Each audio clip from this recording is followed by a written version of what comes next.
Para sa akin, importante yung oral health care. Sa umaga, itong unang-unang tinatanong ko sa akin, mga anak ko nagsipilyo na sila. Bakit? Kasi para sa akin, kailangan pangalagaan ng ipin para kumpleto ito hanggang sa pagtanda at kailangan lagi rin fresh ang breath. Dahil para sa akin, pinapakita nito ang hygiene ng isang tao. Ang kalinisan sa katawan ay napaka-importante. At saka syempre kung malinis ka sa katawan, mas confident ka.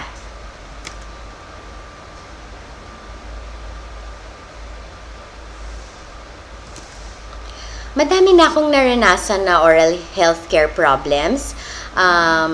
Tuwing umaga, syempre, minsan meron tayong medyo bad breath, gawa ng hindi pagsasalita buong gabi, syempre. So, of course, kaya tuwing umaga kailangan natin magsipilyo. Isa pa ay cavities. Sa tingin ko, lahat naman ng tao ay nagkakaroon kahit papano ng cavities. Yung iba nga lang, medyo mababaw. At yung iba medyo malalim. So, buti na lang meron tayong mga dentista na tumutulong sa atin para i-control ito. So, nilalagyan tayo ng filling or pasta or light cure. Isa pang problema ay ang pangingilo. Hate na hate ko tong problemang to kasi minsan inaatake ka nito pag hindi mo siya ine-expect. Alam mo yun, minsan nasa party ka, tapos bigla kang inatake ng pangingilo na parang hindi mo alam kung anong gagawin mo. Para sa akin, yan ang problema ng pangingilo.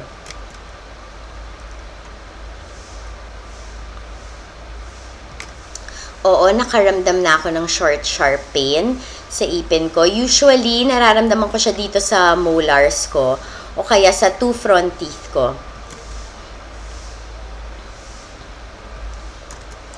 Nararamdaman ko ang pangingilo kapag ako'y kumain ng napakaasim na pagkain. Nako, paborito ko pa naman ang maaasim na pagkain. Mahilig ako kumain ng manggang hilaw, minsan kahit asin lang or walang bagoong, kaya ko siyang kainin. Mahilig ako sa suka, mahilig ako sa santol. So, minsan pagkakain ko ng mga ganong pagkain, biglang nangingilo yung mga ipin ko. So, doon ko siya nararamdaman. Lalo na pag napakadami kong nakain. Dahil naiisip ko siguro dahil yon sa acid content ng mga prutas na yun or ng mga pagkain na yun. At alam mo naman sa Pilipinas, napakainit. So, mahilig din ako sa ice cold drink. So, usually ice cold water o kaya ice cold juice or iced tea. Minsan, pag bigla ang inom, yung two front teeth ko, biglang nangingilo. Parang hindi mo alam kung ano yung pakiramdam, kung ano nangyari, pero alam mo naman na ang dahilan nun ay biglang may lamig. So, hindi maganda yung sensation na yun, hindi maganda yung pakiramdam na yun. Usually, doon ko nararamdaman. Or minsan, pag may nakagat ako na medyo matigas na biglaan, nangingilo rin yung ipin ko.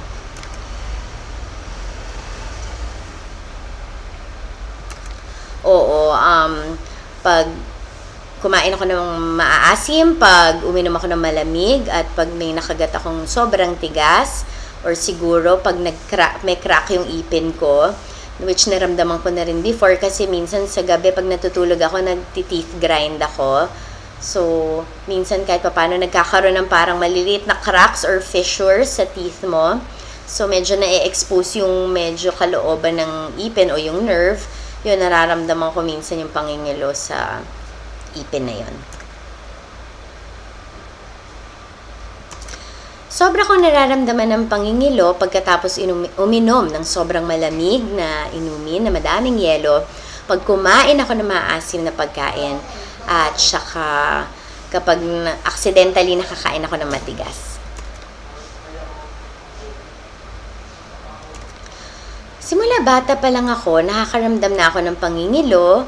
Siguro nga, buhat ng or dala ng aking pagkahilig sa mga maasim na pagkain at malamig na inumin.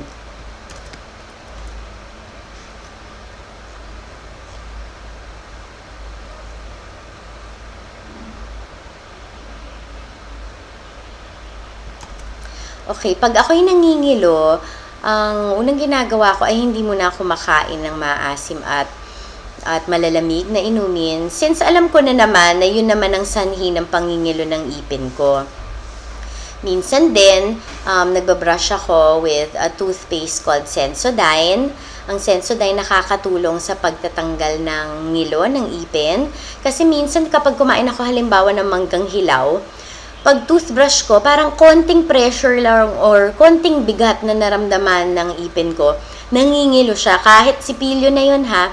Pero pag gumagamit ako ng Sensodyne, ewan ko kung meron siyang naiiwan na coating sa ipin or something, pero nakakatulong siya dahil nawawala kagad ang pangingilo.